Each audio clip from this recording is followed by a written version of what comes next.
Welcome to this episode of the Building Texas Show. I'm excited to be in Taylor, Texas today with Mayor Dwayne Ariola, and we're going to talk about everything Taylor.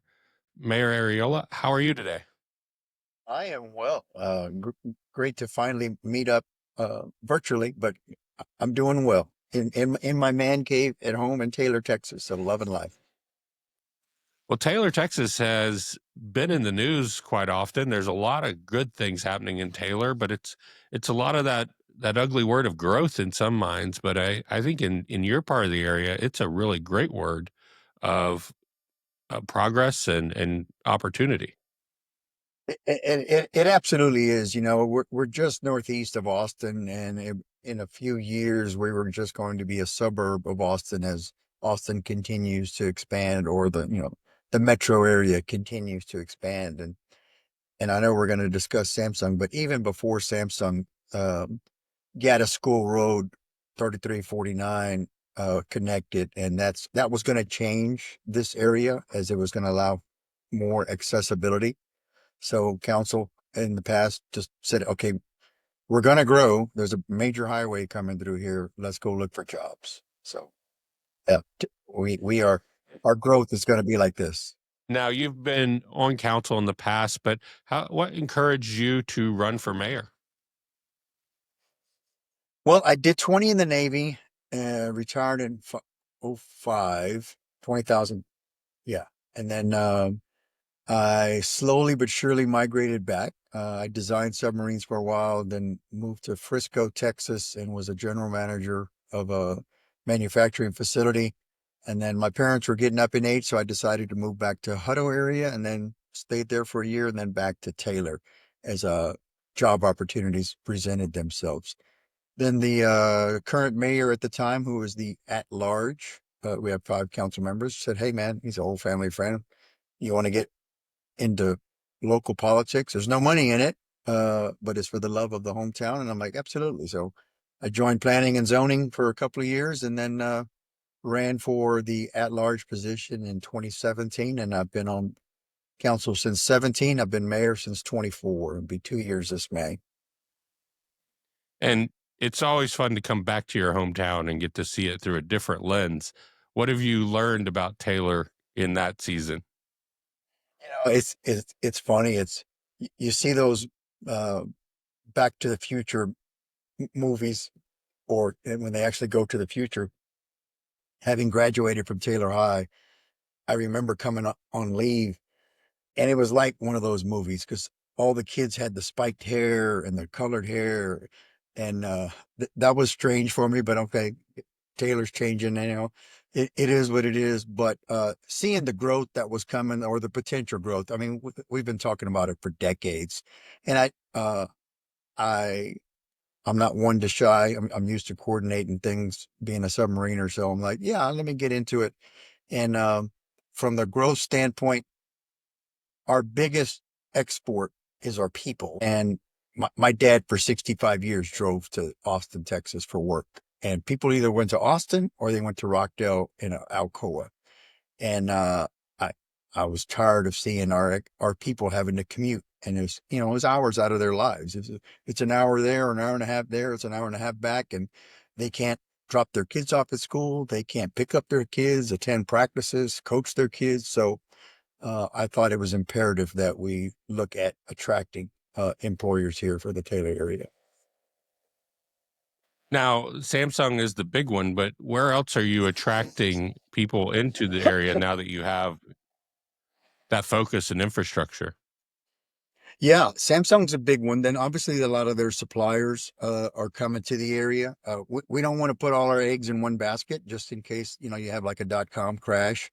I don't think semiconductors are going anywhere in the near future, but we also want to diverse. So there's several companies building warehouses that already have contracts or potential contracts for manufacturing facilities to actually come here. Matter of fact, there's I can't remember if it's a 300 or a 600,000 square foot building already built at our rail park, and a company's already bought it and promised to have 900 jobs.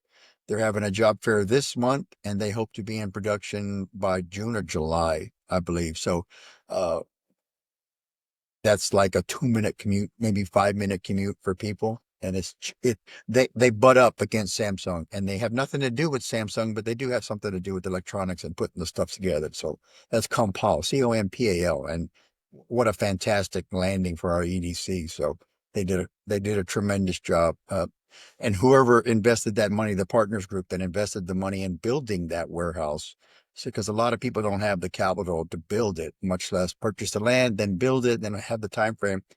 If you build it, they will come, and this is one of those success points. Now, in all of that kind of growth, you're looking at new infrastructure with new roads, but I imagine your EDC and other entities around your city have had to really take a step back and look at their forward-looking plan. A lot of cities call it the comprehensive plan, and say, "Uh-oh, Yep. things are changing." What does that look like for you, and what is the timing cycle on that? Yeah. So while we were recruiting Samsung, you couldn't assume you were going to win because we were bidding against upstate New York, Arizona, and South Korea. A few others, but they got eliminated. So they told us that we couldn't Yeah. assume we were going to win Samsung.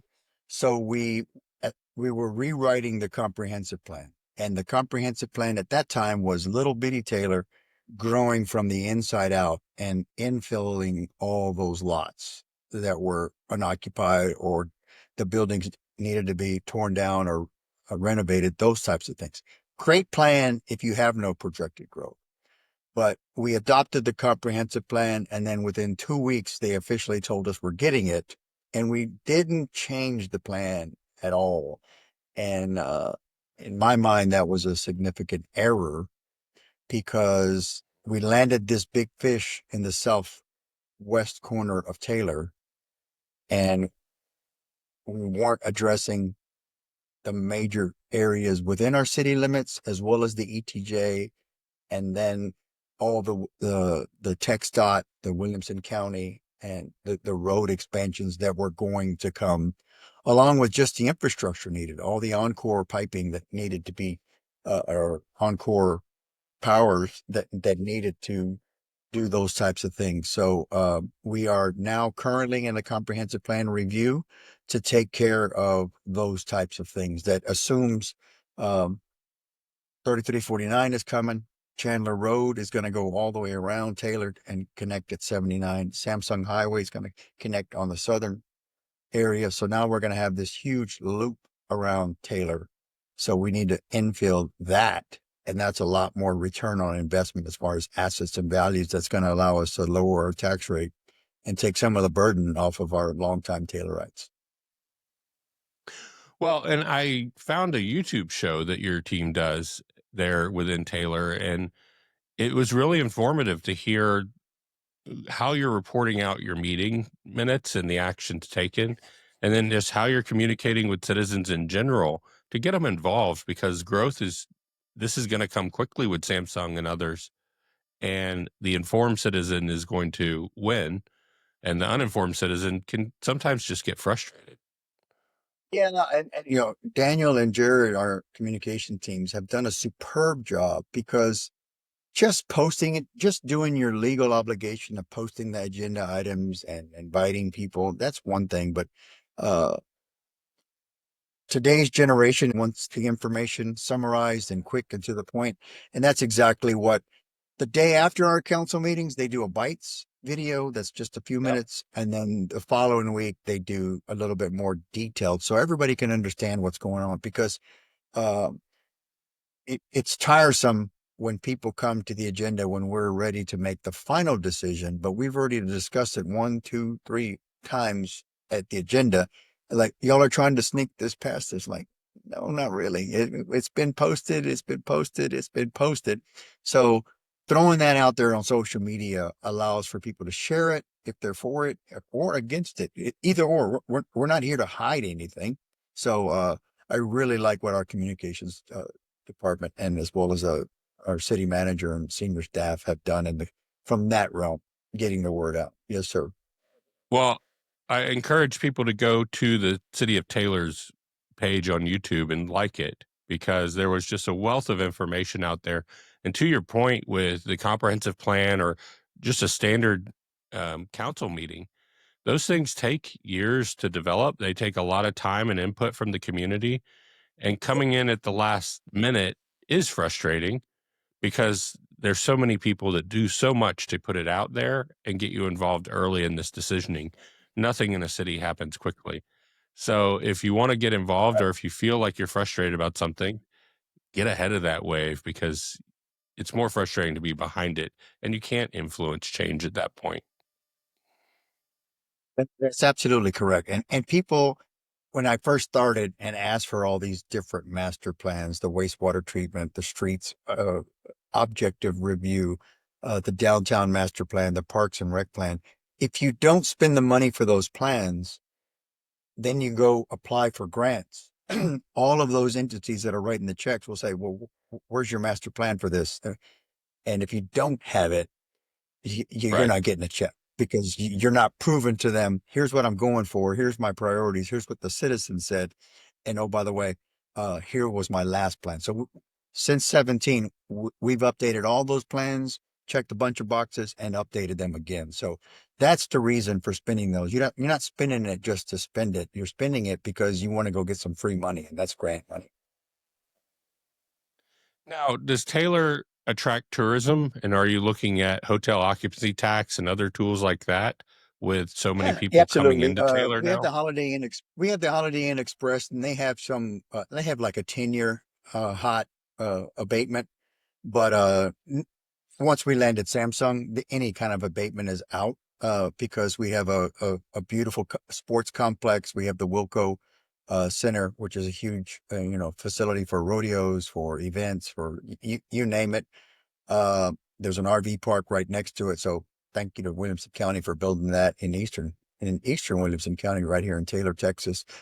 We have more hotels coming with the owners of the Holiday Inn Express just cut the ribbon on their second one. It's Home Two Suites, and there's more coming down the pipeline for future growth. So that is a huge benefit for us, for sure. And as far as tourism, our barbecue is very famous. And then now you have Samsung and everybody else. So the hotel is never not full. Right. Hotels. Well, and then who is it that you're trying to attract now? Who or what businesses or what people are you trying to say, hey, Taylor could be the next place for you? Yeah. You don't want to become, and not to bash cities like Houston, but you could land on a helicopter anywhere in Houston and then take off and land somewhere else. And it kind of all looks the same. And it is what it is. That's a major city. So we're surrounded by farmland. So, we're recruiting, obviously, industry for jobs. The University of Texas is going to build here. They were given 68 acres and 5 years to do so. So, or at least to start moving dirt. And they're well on their way to do that. And that's right across the street, just northeast of Samsung. So within a stone throw of it. Uh, it's going to be some type of engineering. So that's going to attract other entities, the higher end hotels, the higher end restaurants types of things. Um, you know, obviously the box, the Best Buys, all the major ones will eventually want to come here. Home Depots, Yep. the Lowe's types of things. But it's got to be smart growth, and it's got to be in the right location because within our loop, all of our streets are very small. So all of the growth coming now, the roads need to be accordingly because we don't want to be a parking lot when it comes to traffic, when school gets out, when what have you. So it's smart growth. But I liked what you were saying because your city was built in one era and the cities are built accordingly. But now with new growth, you're having to look at where can we expand that into the ETJ? Where can we build new streets and surface roads to move the traffic that will come with Samsung? Absolutely. So the comprehensive plan, the way we got to look at it with this new council, you got 79 and 95 north, south, east, west intersection. You got two railroads, north, south, east, west. So we broke the city up into quadrants, northeast, northwest, southeast, southwest, and where do we want the growth? Close to the airport, down by Samsung, as Samsung Highway comes around in the southeast corner, up towards the northwest corner. What needs to happen there? Are there utilities there? Is there water? Is there wastewater? Is there power? So we're teaming with developers because of the state laws. You can't force annex anybody. So we're teaming with those within the ETJ or just outside the ETJ. If they want to go buy that land, like, hey man, we don't have wastewater. What we're telling them is, okay, well, let us put you in touch with other developers that are just inside of you so that we can team. If you need an 18-inch wastewater line, but for future growth, we need a 24 or 36, and I'm making those numbers up, inch wastewater line. Here's how to team with others because we can't afford to put it in all ourselves. And then, voluntarily annex yourself or payment in lieu of taxes, those types of things. But the comp plan doesn't cover that. So our staff can't tell a developer, hey, go build in the Northwest out either in the ETJ or outside the ETJ because there's nothing. Our comp plan right now is infill and only infill. Right. So staff can't make it up. So they're leaning on council like, all right, man, what does this new council want from us? Because we need direction. It has to be black and white. Otherwise, you talk to one staff member today, call somebody out next week. It's their opinion. It's a subjective opinion, and they need something objective in writing. Now, Williamson County in general has been doing really well. It's an innovative county. I think it's seeing a lot of great growth with forward-looking companies coming in. Yep. But what's your relationship with Williamson County, and how do y'all partner on this? Judge Snell and Commissioner Russ Bowles have been awesome. Working with us, the forethought, when I first got to council, Commissioner Bowles brought up the 3349. And it was just in its infancy. They didn't have right of ways. It had to go to vote. And it just made sense because when you drive up 130 and turn on 79, to get through Hutto is just crazy. And Eastern Williamson County was not accessible. So now with that 3349 coming around that connects to Chandler, i.e. 130, people will be able to avoid that if they want to avoid the Hutto area and have access to all of Eastern Williamson County. And eventually it'll continue going north. So along with Samsung Highway. So it's going to help not just Eastern Williamson County, but Milam County as well, our surrounding towns, the Thorndales of the world, the Thralls of the world. Those types of things. So, growth was coming, and I'm from here and I love my farmland, but with the highways coming, with Tesla not too far away, Manor was growing towards us, Elgin was growing towards us. It's inevitable that you can only plant so much corn in 100 acres. I'm making that up. So the farmers eventually were going to be pushed to the side because they just couldn't afford it. So what's the right answer? Well, housing is not the right answer because it barely pays for itself. Let's go find some jobs, some good paying jobs, and not all in one industry. Well, and I liked what you said about the quality of life too, because that commute does influence and impact quality of life every day. And if you have the ability to bring jobs to the region and to your city, it's going to improve the other things, the baseball practices, the time of dropping off, and those things go a long way when people are looking where they want to live, where they want to work, and how they want to raise their families. Yeah. And this mayor's a crybaby. Got it from my dad, and I just lost my dad last January. But again, for 65 years, he drove to Austin, Texas, and family was his priority. But putting food on the table was his priority, and he was the breadwinner. So he couldn't volunteer to coach. He couldn't, get off early all the time because he was a manager and he was the boss. So buck stops with him. There was no working. There was no remote working back in the day. Right. So it's very uh, it's very important to me that our citizens have the opportunity. One, they can go to Taylor High. Now, in the future, University of Texas. We're asking all industry coming in to have internships. Samsung has done 24 and it's outstanding, and they've hired a few. And we're asking future companies, even if it's one or two, because you're not that big, but take them underneath your wing. I've recommended to the University of Texas. If you teach civil engineering here, use Eastern Williamson County as your blank canvas. Hey, Right. let's go study apartment building, and here's an apartment. Let's go study infrastructure, utility, wastewater. They're actually putting it in there. Let's go study housing, commercial development. We're here. If you were to take a road trip from the downtown University of Texas, it's probably not that convenient.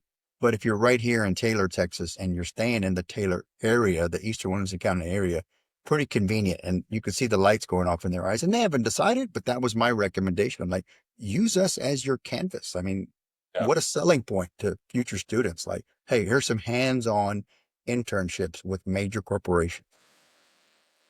Well, I've so appreciated the conversation around Taylor, the optimism around growth, and the work that you and council and others are putting into that comprehensive plan, because it will be a wonderful work center once Samsung's up and we start to see the production and what the area is starting to put into the world that will put Taylor not on the map. We all know where Taylor is, but I think it gives Taylor a next era of what does the future look like. Yes, sir. It does. Yeah. Again, I love my hometown. Thanks Samsung profusely for moving here. Uh, it was a great selection for them because they can use their subject matter expertise right from their Austin office, and they're constantly sharing that wealth of information. But it just gives us so much more opportunities to, hey, look, come move to Taylor. Look, we got a major corporation here, a global uh, industry here, and with it will attract more good paying jobs for our citizens. Well, Mayor, where can people find more information about Taylor and get in touch with the right people in Taylor for Yeah. what they're At, trying to do? at taylortx.org, taylortx.org is our website. If you're a developer, just scroll down to the bottom and you'll see GIS. At least that's where it was, is GIS. It's an interactive map. So if you want to know where the streets are, where the wastewater lines are, where the fire hydrants are, the size of them, all those different things, you can just click on every single property, and you can click on a property and find out who the landowner is. So we've really upgraded our website to make it user friendly on people that think about moving here. And obviously our Taylor EDC, Ben White and Regina Carlson are awesome. So you can reach out to them, and I don't have their website memorized, but Taylor Economic Development Corporation are superb in providing site visits and wining and dining you to choose Taylor. And Williamson County Commissioner Russ Bowles and Judge Snell have helped us profusely. But our ISD is on its way up. We've got a great superintendent. We work well with the chamber. We work well with the EDC.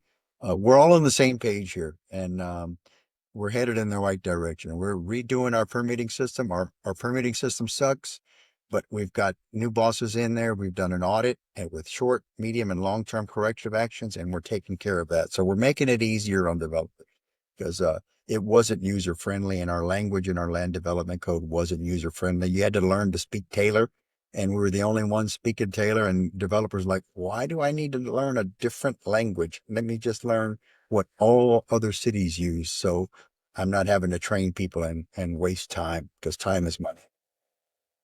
I agree. And it sounds like a great opportunity for Taylor all around. So, Mayor Ariola, thank you for spending time with us today. And thank you for the way that you're building Texas. Thank you so much, man. I really appreciate what you do. It's programs like this and we've got KRXT. I got to thank KRXT local radio, because they interview all of those entities that I just mentioned. And like yourself, it's extremely important, because Big Austin and National don't want to talk to the small business owners, to the ISDs, to the EDCs of the world. So it's very important. What you're doing, it's God's work. So Justin, I really appreciate what you're doing and getting the mayor's perspective and just down to earth talking. That's Texas talk. Texans are different, and this is awesome. Well, thank you so much for the kind words. Have a wonderful rest of your day. You do the same. Thank you to our sponsor, Chisos Boots, and their damn comfortable cowboy boots. Thank you for watching this episode of the Building Texas Show. Please like and subscribe on YouTube to follow along as we travel the state building Texas.